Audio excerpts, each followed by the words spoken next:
Thanks, David. Folks, my name is Randy Campbell, and for the 38th consecutive year, I've been blessed with the job of Education Chairman for Fun.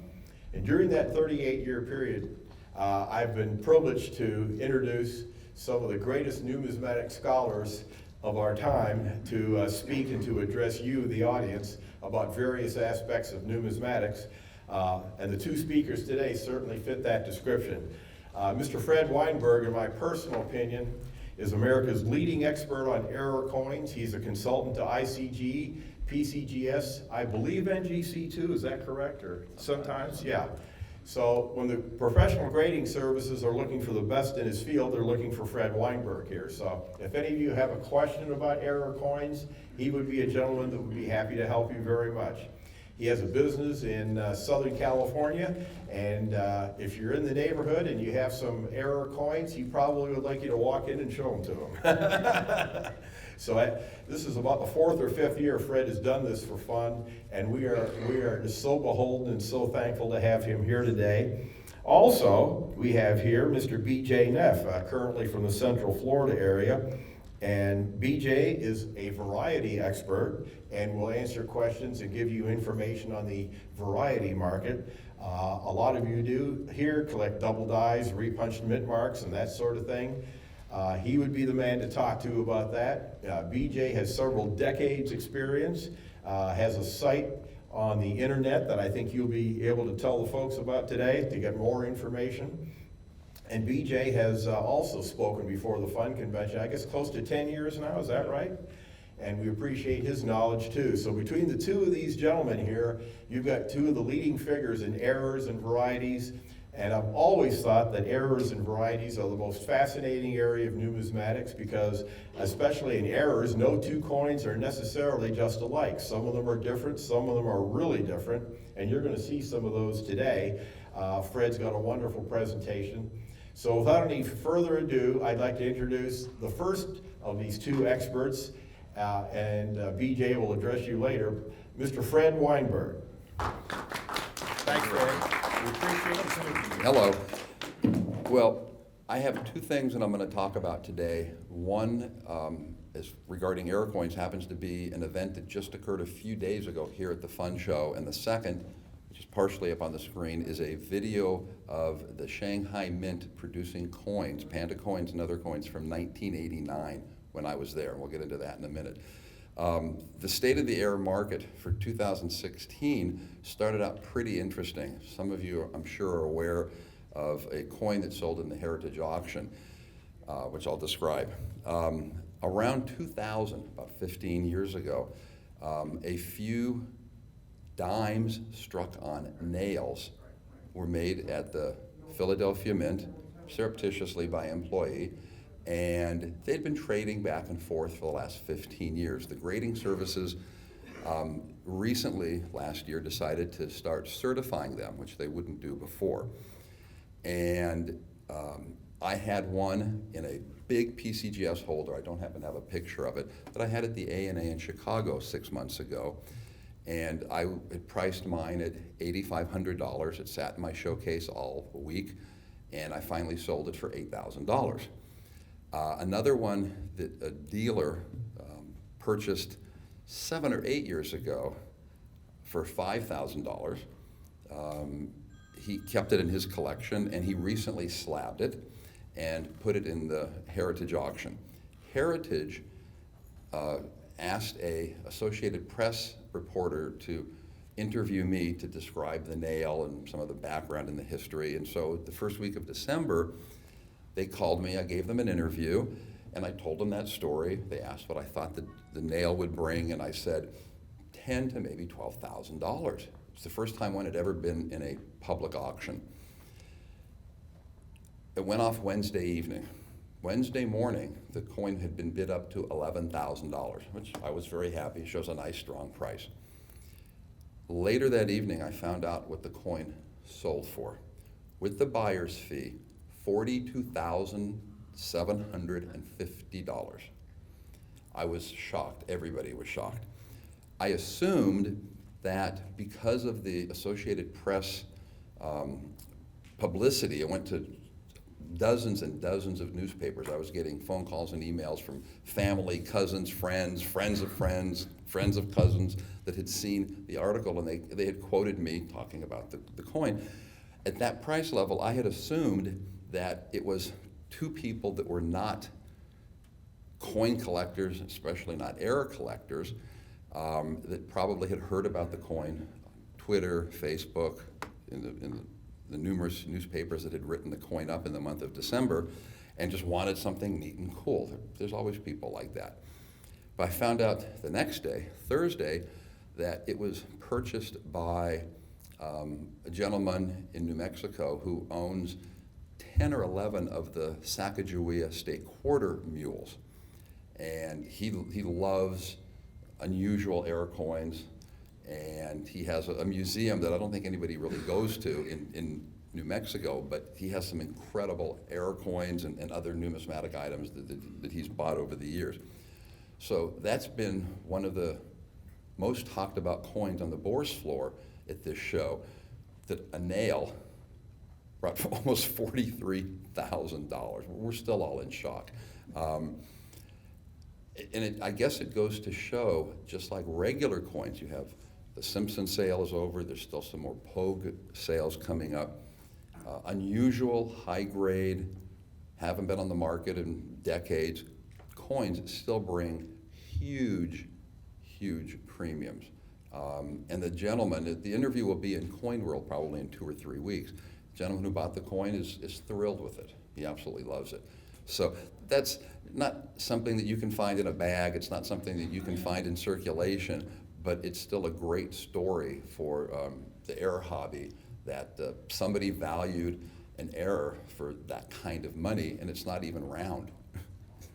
So that was that. Now, what I'd like to do, in 1989, I was going to China. I had been going to China since 1984 with Marty Weiss from Hand America when he first had the contracts for the China Mint coins, started in 1982.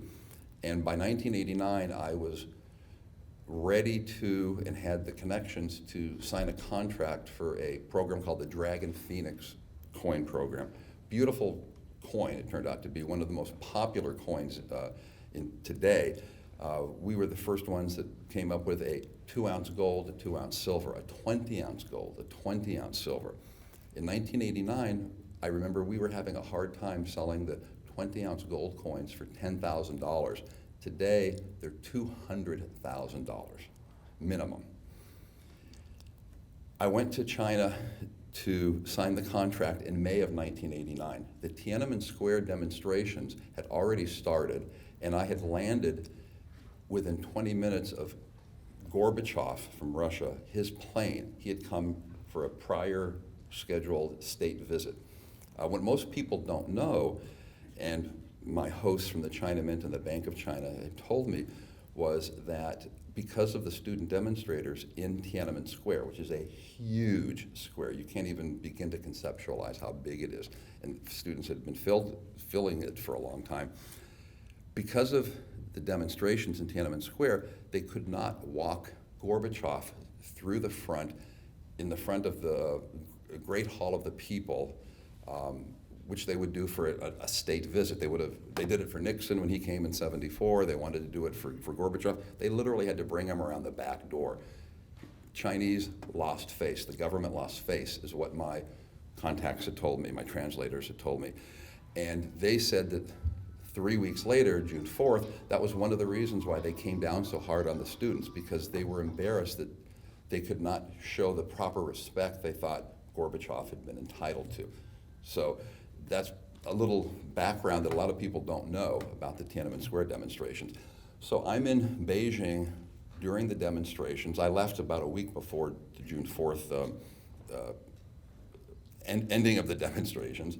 And what I have here, and I just discovered these 2 months ago, I had some mini cassette that I had filmed with a big, heavy Panasonic camera, probably bigger than what David has right now.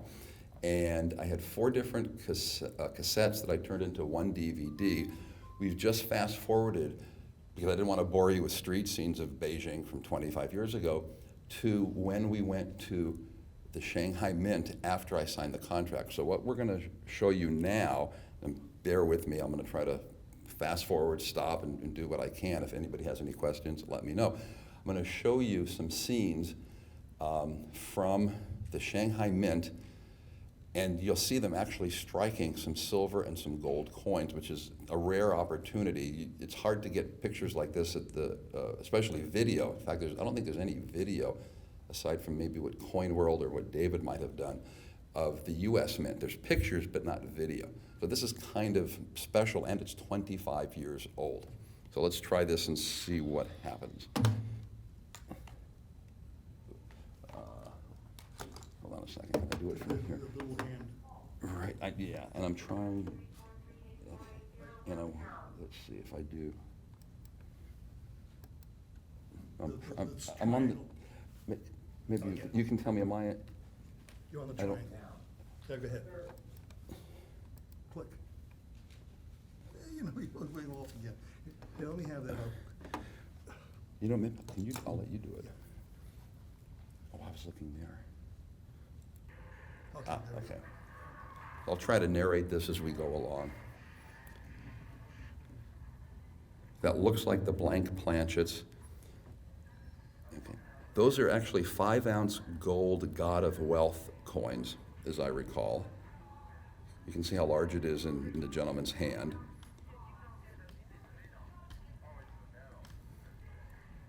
Right, that's not a legal tender coin, it's a metal.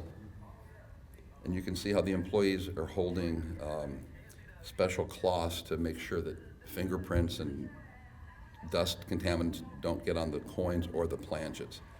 He's putting a planchet into the press. And I videotaped this, and I'm not an expert, so I apologize if the camera's shaky.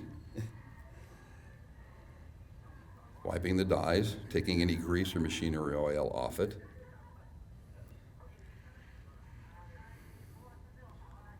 Puts the planchet, you'll see the top die come down in just a second, I believe.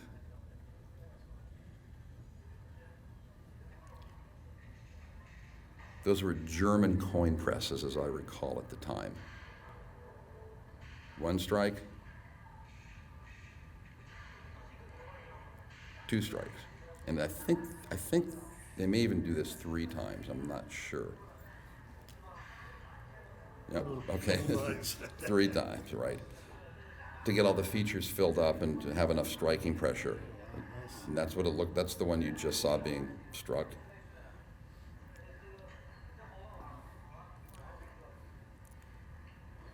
You see the plastic capsules, they immediately go into the plastic capsules.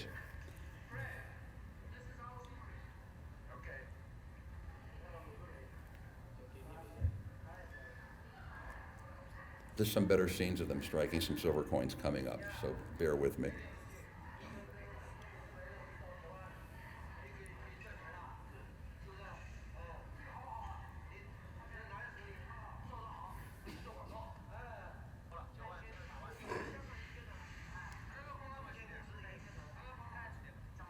And we can hear the audio up here, but it's all in Chinese, so you're really not missing anything.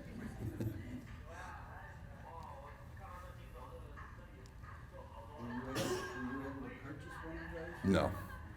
I tried to get samples of the errors that they showed me, and they wouldn't even let me have one as a souvenir. Most mints take pride of manufacturing, and they don't like their errors to get out.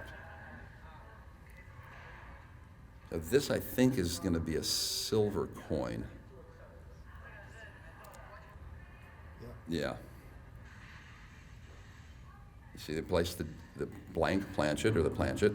It went down into the collar. Now the design is being struck. The metal expands a little bit, and the reading is put on as the coin expands slightly against the collar that has the reading.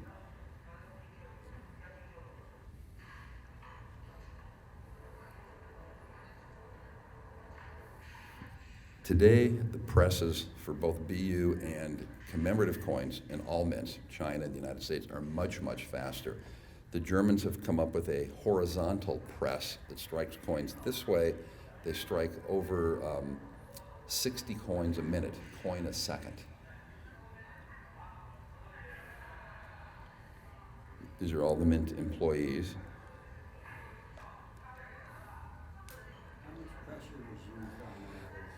To be honest, on these, I don't know. I know for like a Lincoln cent, I believe it's 60 to 65 tons of pressure. It goes up to 80 tons for like maybe a half a dollar or a dollar. So it's something around there. My guess, 60 to 70, 80, or maybe even 90 tons of pressure for a bigger diameter coin. Yeah, those are big. Yeah. Those look like 5-ounce silvers.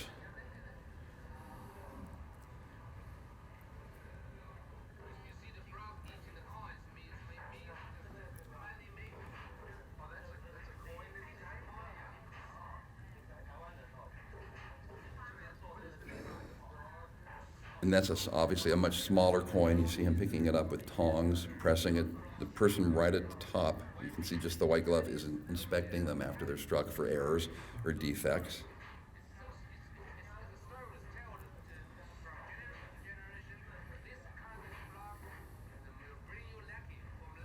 The U.S. Mint today has a audio-visual or a visual component where they check the coins as they're struck, and anything that doesn't fit a predetermined perfect picture of a coin gets rejected. That's why there's so few errors that have come out in the last 10 or 12 years from the U.S. Mint.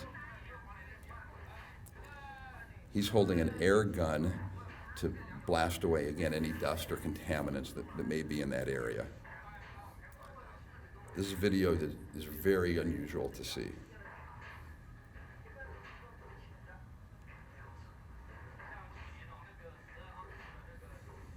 If the coin was not placed into the collar and it was on top of the collar, it would be broad struck, because the coin is literally broadly struck, not retained in the collar. And if the planchet was on top of the collar and not seated directly on top of it, you'd have an off-center strike.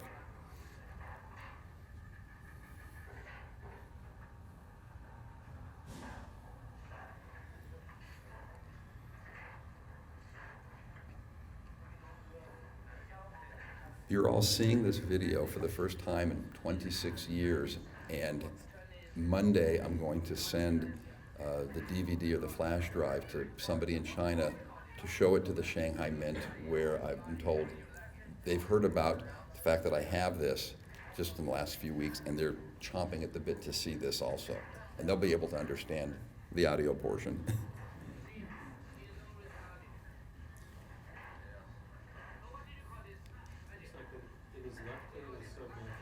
It's an air thing to blast off, like the cans we use in the computer area now. And it's a much more sophisticated process in China now. That's why this is a great little slice of history to show. China was just coming into the world, and some of the street scenes that are prior on this video show the streets in Shanghai that probably don't exist anymore. They've all been built up. You've seen the pictures of Shanghai and the tall buildings and everything. So this is literally like a slice of ancient times almost, a quarter of a century ago. Well, these particular coins appear to be commemoratives or collector coins, not circulation coins. I believe after this, there's some video I took outside the Shanghai Mint where you'll see these huge bars of aluminum. When I was going to China in 1989, all of their circulating coinage was aluminum, because aluminum was cheap, and China was not a wealthy country 25, 26 years ago.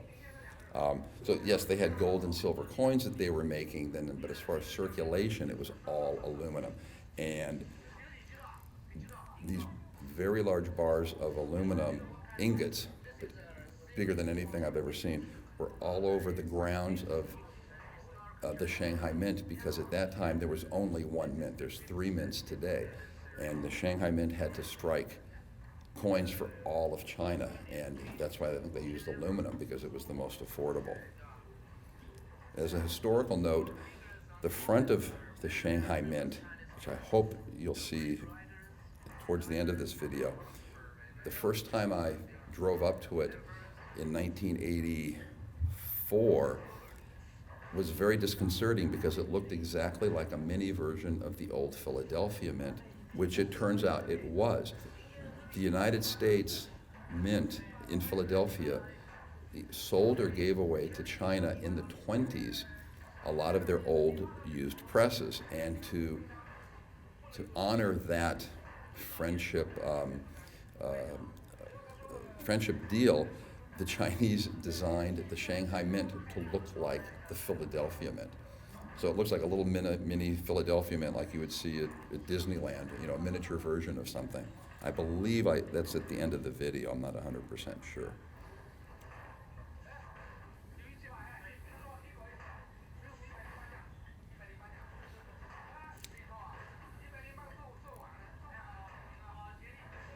The coins are struck much faster today, obviously. Everything is automated. The mintages are higher for a lot of the coins, but they had quite a bit of pride of manufacturing. Look at that. Those are great little videos of the minting process. A blank goes in, one hit. You can see the design from the first strike, but then the design gets stronger, a little bit higher, more fully struck on the second strike. I could tell that's the reverse on the top.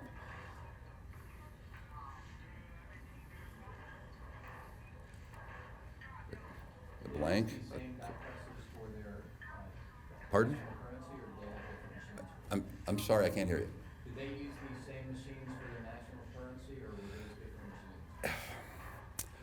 I believe they used different machines, because I think the machines that were striking the circulation coins in aluminum were much faster, and obviously they're not fed in one at a time, because I don't know what the mintages are for the Chinese one fen, and all the different denominations, but it's hundreds of millions or possibly billions even back then, so I'm sure it was a different set. This is now kind of like the backyard of the Shanghai Mint, and I believe,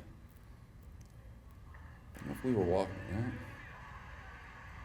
there we go. That's another part of the manufacturing process. I believe those are the struck coins coming down a theater chute. Oh, hold on.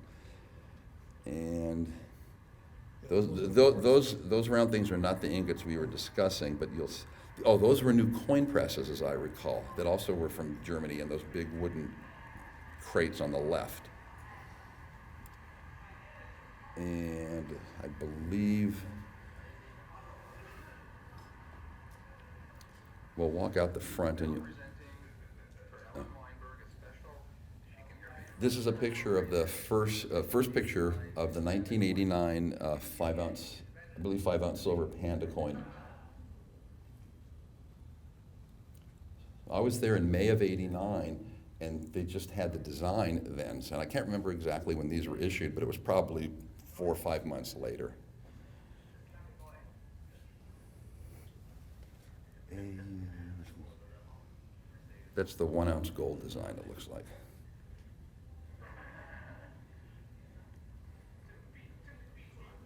We can fast forward that a little bit.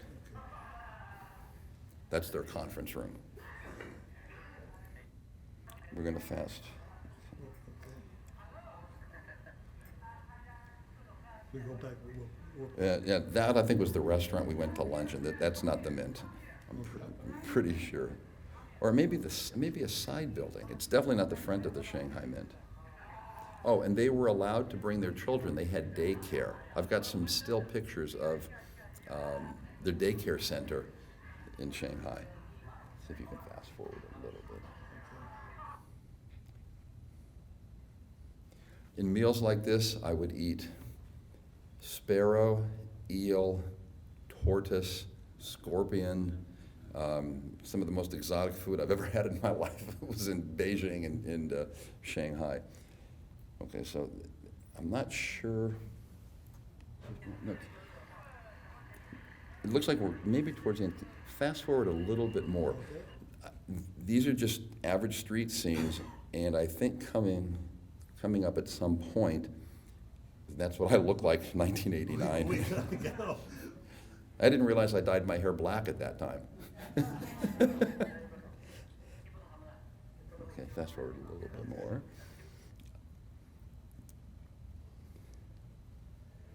That's their little, what they call like a tour. Oh, there's a picture. Yeah, that's right. Keep on going. This is like a little show place. As you can see, it says Shanghai Mint, where they would show some of the coins that they made. It's much more sophisticated now. And I've been told that a picture of Marty Weiss and I from Pan-America that was taken in 1984 is still in this shop.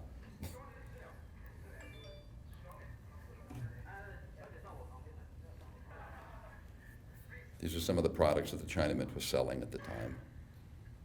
Fast forward a little bit more. I don't want to.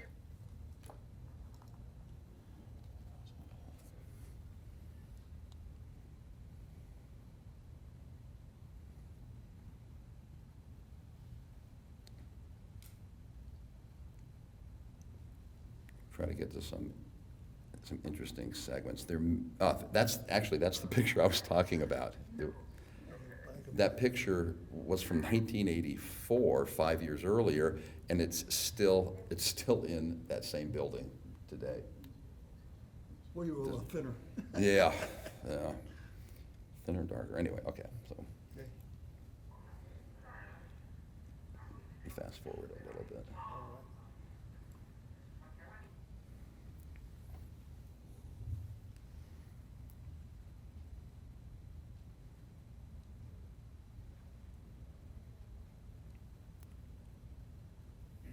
That was from my hotel rooms. I think what may be coming up next, and we'll just show a little bit of it, we couldn't get anywhere near Tiananmen Square because of the student demonstrations, but what I filmed and I've never seen on any newscast, on CNN, on Fox, never even mentioned, was blocks away from Tiananmen Square, the guilds. There was a baker's guild, there was a clothing guild, our equivalent of a union.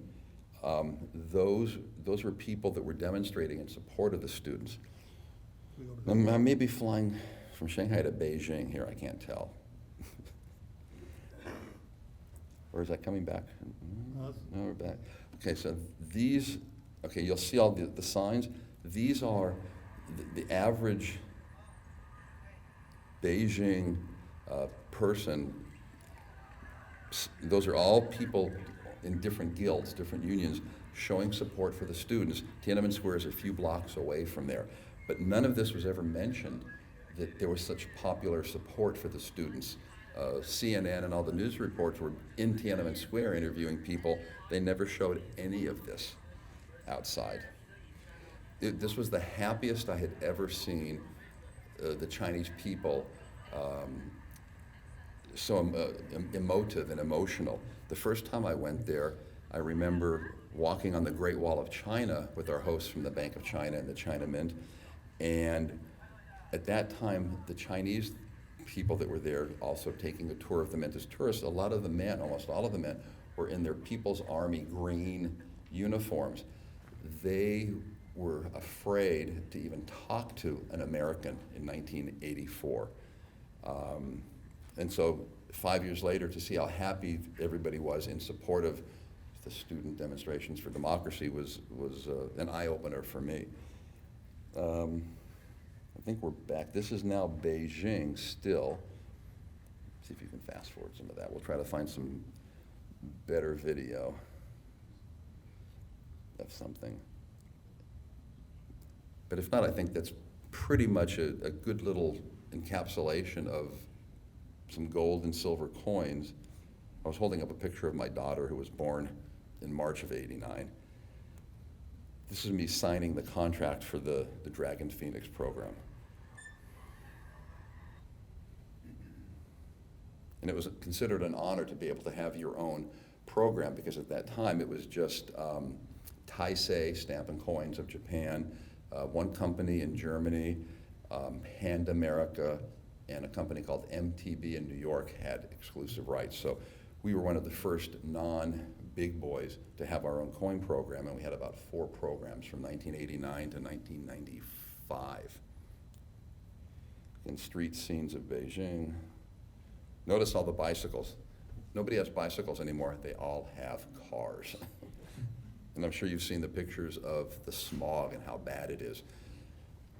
Up until I went to Beijing, I thought Los Angeles, where I was born and raised, had the worst smog. Not compared to Beijing today. for sure. Took many, many months of negotiations to do this.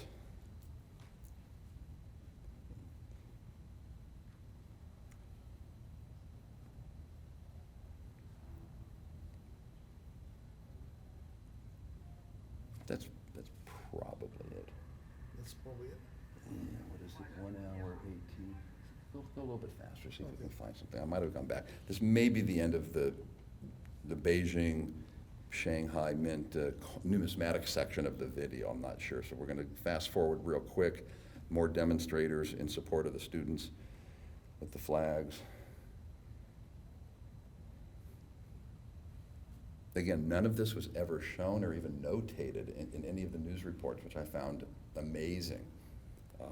That there was so much support from the average person in Beijing. All the signs are saying, we support the students, we support the democracy movement. And it was massive, and it was for blocks and blocks and for days and days, because this was one of the first times that they could actually show support. So it was a very emotional situation. This looks like a dinner, not lunch, probably after the signing that evening.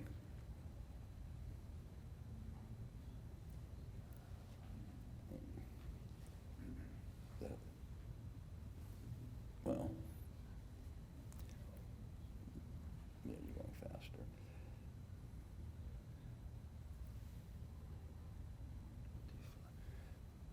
Should we stop it?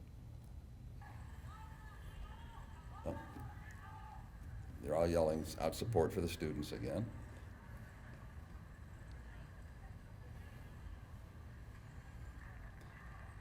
I don't think even today the government would allow this to take place. Yeah, you look at this, how massive it is. Again, and this is not Tiananmen Square. This is a couple of blocks away. The people that couldn't get to Tiananmen Square, and Tiananmen Square was packed with people.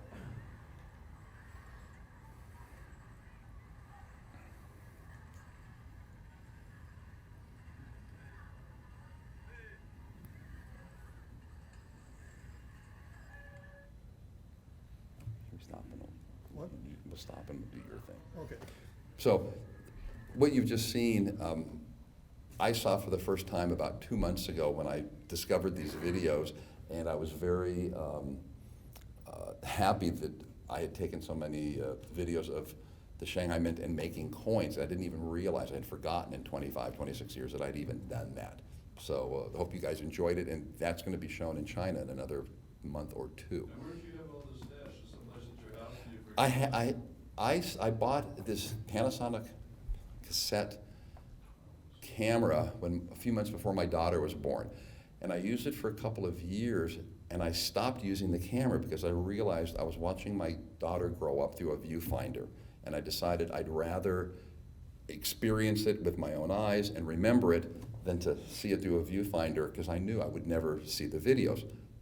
And nobody ever re-watched these videos till about 2 months ago, when my daughter had asked, she works for a company called BuzzFeed, an internet company, and they wanted to do a feature on birth videos. And I happened to video my ex-wife having a cesarean and my daughter being born, and BuzzFeed videotaped her and her mother watching this video for the first time, and then watching the reactions of my daughter watching herself being born. So that led me to look for the videos, find these videos, organize them. I put them on the cloud. I made some DVDs. So I've been watching for the last few months 25-year-old videos of her first, second, third, fourth birthday, my mother's birthday, just all sorts of things that I had never watched before. So anyway, does anybody have any questions about either the nail or about the videos? Yes, ma'am? Yeah, I'm just starting out to understand coins, and I didn't see anything that looked like an error. What would you call an error with one of those? Well, the odds of seeing an error being struck are kind of like slim and none. An error there's two different types of errors or varieties. One is what we call die varieties, which BJ is going to talk about. Those are either defects or something different on the actual die. I specialize in what we call mechanical errors, which would be double struck coins, off-center coins, a penny struck on a dime, a quarter struck on a nickel, that type of thing. Those are called mechanical errors. And people always ask me, what are the odds of me finding an error coin in a new bag of coins? And I've always said, you can open up 1,000 bags, mint-sewn bags of new coins, and you'll never find a single error. But in the 1,001st bag, you might find some off-center coins. You have to remember that the U.S. Mint makes billions and billions of coins every year, and if you take a defect rate of 0.0000001, that's still a decent amount of coins, but most of those get caught. So, but when an error coin, Why don't you give that to her? okay, I had some on my table. Okay. This gentleman's going to donate this to you. That's an off-center coin. I assume then that the error coins are more valuable than. Well, they're worth more than face value. They're not necessarily valuable. Like regular coins, errors are priced by rarity and demand. Eye appeal, obviously, is very important for an error coin, but even an off-center penny like that is pretty dramatic looking, but because it's not super rare, it's very affordable, and it's one of the first error coins that most people get. And you can collect those by date, you can collect them by denomination, you can collect them by percentage off-center. That one I took a quick look, looks like it's about 40–50% off-center. There's a lot of different ways you can collect error coins. Yes, sir? Now, is there a way to get that video that you showed us? Is it available anywhere? No, I'm sure, this is the first time I've shown it since I watched it at home a few months ago. It will, the video will be, well, actually, I take that back. We'll make a DVD out of it, Yes. and with your permission, Of we'll course. also take the excerpt of just your China trip and put it on Coin Television, and you can download. Right. it. Yeah, David, you can edit it however you want, Okay. because you'll have to spend an hour or two looking at it, but you saw most of this was the second half, for the most part. Totally cool stuff, Okay. so archival. Right. The information from Tiananmen Square and that time period is so important. Oh. And this Chinese suppressed so much of that information coming out. It's truly a treasure trove of what you're. I happened to be in the right place at the right time, I guess. Cool. Okay. Yes, sir? My mind when I was just watching, you can't even go into the Federal Reserve or the Mint or anything and with a camera and take a single picture, and here you are running around doing that.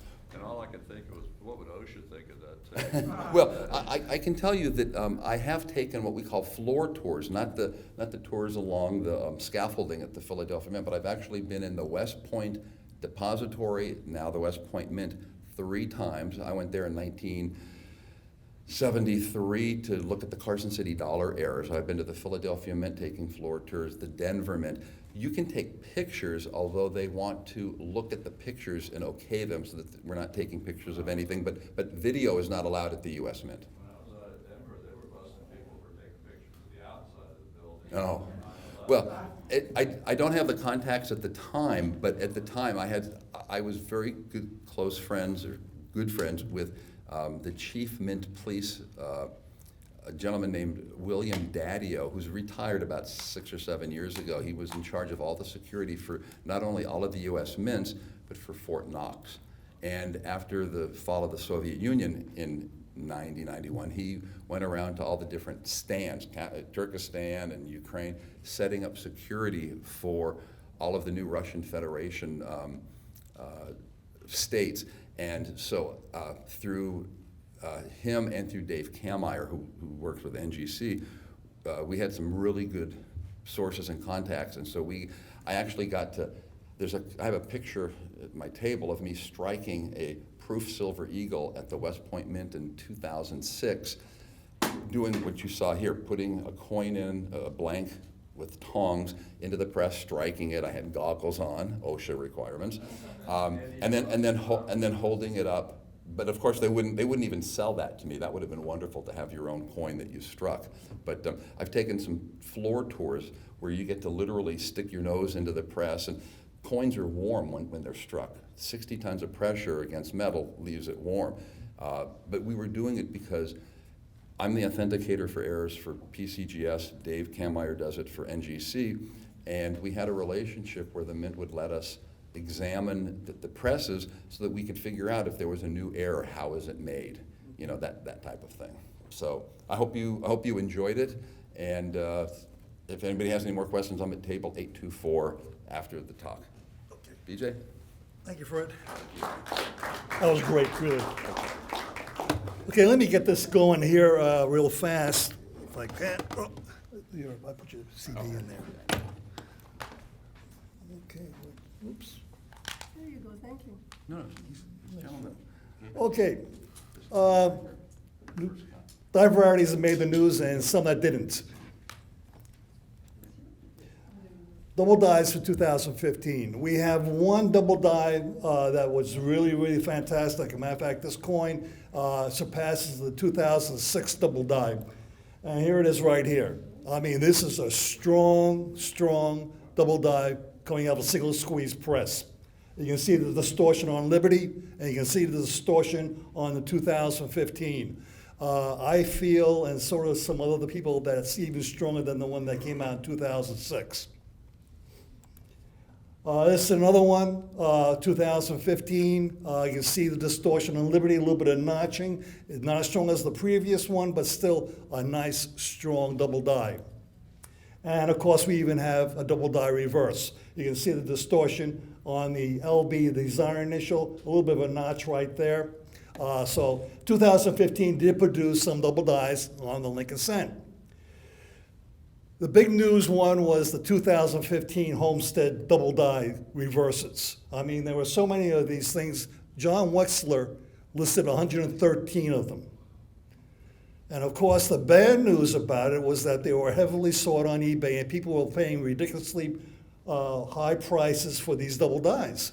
And they shouldn't have been. It was almost like the 2009 craze that went over with Lincoln's hand on the reverse and the double thumbs and the double fingers and all that. People were paying crazy prices for double dies then. They're still doing it. And it's not necessary.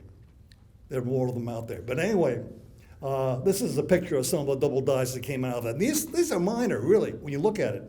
All you see is a little pump handle right here, part of the pump handle right there, part of the pump handle right there again, and a pump handle right there. The next frame shows pieces of the window frame that were doubled. So again, these are minor double dies, and the reason I call them minor, because they actually occurred in the center of the die, the reverse die, not spread out. The 2015 Lincoln Cent I showed you affected the peripheral lettering. So that is a strong double die. Well worth the money if you want to purchase one. Even one of these coins had another type of anomaly on it we call trails, and it appeared on the bucket. Not very strong, but you can see little kind of trails or tails coming off the bucket and the base of the pump. So this is another anomaly type. And of course we have, going into an error type, this is a bucket that's broken. And we also have snow on the roof and snow on the window. These are nothing but huge die chips or die cracks. And of course this is a progression one. The first one showed the first stage of that die break. The second one shows the second stage, this being right here. And the third stage is it really, really blossomed out and developed more and more up in here. So actually, when you're looking at that 2015 Homestead quarter, there's a lot of ways to collect it, and there's a lot of coins if you want to put a whole collection of it together. Yes, the Mint is still making, well, I should say the Philadelphia Mint is still making trails. I just talked to Chris Pollard. He's the president of the Fly-In Club, and he is working with the Mint in association with the new alloy. And I said, hey, Chris, do me a favor. Find out if they have any idea what trails are. He said, no. They have no idea, and they're still making them. This is a trail die from 2015. And you can see the lines coming off the design elements, or Liberty, the bottom of the letters. We have them coming off in all kinds of different directions on different dates. This one is on the date. This is the same coin. And it's odd. You can see them right there. The little tiny little lines. Don't know what causes it. This is on the reverse of a 2015 on the word unum. And this is in Coast now, remember. But still, this thing got trails. Even the inauguration medal for Eisenhower ended up with a little bit of a trail die right there. And it's two directional, one going one way, the other one going the other way. 2013, I'm going back a few years, but this is Monticello. When we hit 2008, there was a term called wavy steps, so it was on Lincoln Sense, and it was created by trails going through the steps, and it looked like the steps were actually waving or kind of undulating. 2009, with the 4 reverses on the Lincoln Cent, we lost wavy steps, so we thought. But I always had a feeling that the Monticello building would one day produce what we call wavy steps, and sure enough, if you look up here, you have lines coming through the stairs, and it causes a slight undulation in the actual steps, so wavy steps remain a reappearance. This is a different die, again from 2013, but again it shows you the strong lines that are being produced called trails. This is naked eye visible. You can hold it and actually see these things, which you can't do with a lot of double dies. I want to thank John Wexler for using his great images. Also Chuck Newman, Jeff Noe, and Stephen on their help on Cuds on Coins. Talk a little bit about Cuds on Coins. We've created a site. We're bringing back Cohen's buys. We're doing Margalis's Cuds, and we're adding a lot more to that site. The site's huge. Go in there and stop and take a look at it one day. It's coming along very, very, very well. Actually, it was Fred's idea. He wanted to do a book. I talked him into doing a site. Okay, thank you, people. Any questions? Not really a question, but Sure. I found one of those, with the buckets, the bucket on that the homestead quarter down in South Florida, pretty much right after they came out. Yeah. And I found a few right away, and then, of course, that was it, it was in that first group, that I had come across. And I almost thought about sending it in, and I never really did, but you said it turned out to be a very common. Yeah, it's, for some reason, Miami, even in Central Florida and Northern Florida, we get a lot of rarity coins. I don't know why. 2014 Jefferson nickel with the obverse double die, the 2004 double die obverse reverse Lincoln Cent, just the ones off the top of my head. But for some reason we have an attraction down here for double dies. I don't know why, but they happen down here. Any more questions? None? Okay, I thank you, folks. If you have any questions, I'm up at the Connecticut table for about another hour. I'm at the Fun Show on just about all the occasions, so if you do have any questions on coins, I can take a look at them. Even if they are errors, I can handle some errors. But if they're double dies or rarities, repunched mint marks, repunched dates, I can pretty well tell you what they are. Okay, thank you.